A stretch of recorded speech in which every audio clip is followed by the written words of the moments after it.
every new generation will be old generation after some time. Remember this forever. દરેક નવી પેઢી એ જૂની પેઢી બનવાની છે. આ વાત સ્વીકારો, બોલતા નહીં. જેમ અત્યારે તમને વડીલો, જૂની પેઢી જે કહે છે બિલકુલ પસંદ નથી. તમારે ફેરફાર કરવા છે, બદલવું છે. તમને મંજૂર નથી.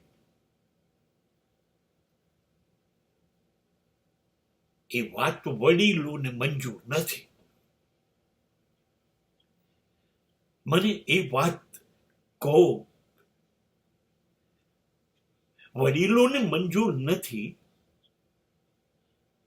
ઘરની દીકરી અને ઘરની વહુ બંને જણા એક જ સમાન ડ્રેસ પહેરીને ફર્યા કરે તો વહુ કોણ, દીકરી કોણ?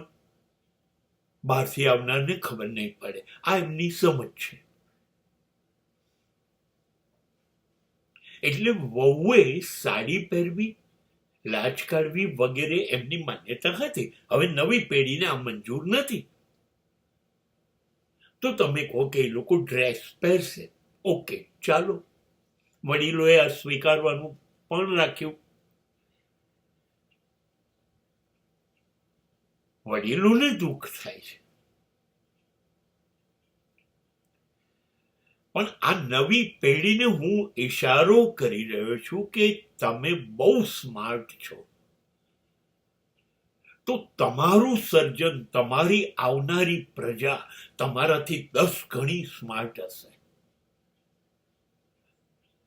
અને એ નવી પેઢી હશે, તમે જૂની પેઢી હશો એ વખતે. અને ત્યારે તમે જે કહો છો અત્યારે એ લોકોને મંજૂર નહીં હોય. ત્યારે તમે જે ઘરમાં ડ્રેસને માન આપ્યું હતું, ત્યાં નવી પેઢી બહુ સ્માર્ટ છે. એ બરમુડા અને સ્લીવલેસ ટી શર્ટ લઈ આવશે. તો શું કરશો? ત્યારે તમે તો જૂની પેઢી થઈ ગયા. હવે સ્વીકારશો કે નહીં સ્વીકારો? આવું દરેક ઘટનામાં, દરેક કુટુંબમાં બનવાનું છે.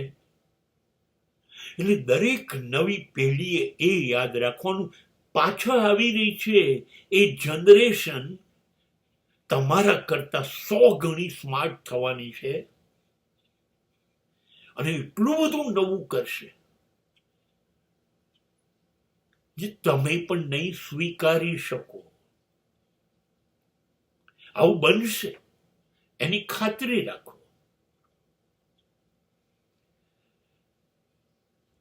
મારી નાની 1-2 લીટી ગાતી, પીપળ પાન ખરંતા હસ્તી કૂંપૈયા, મુझ વીતી તુજ વીતશે ધીરી બાપુડિયા.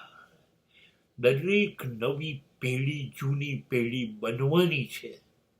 અને આવનારી નવી પેઢી તમને ઓવરટેક કરવાની છે.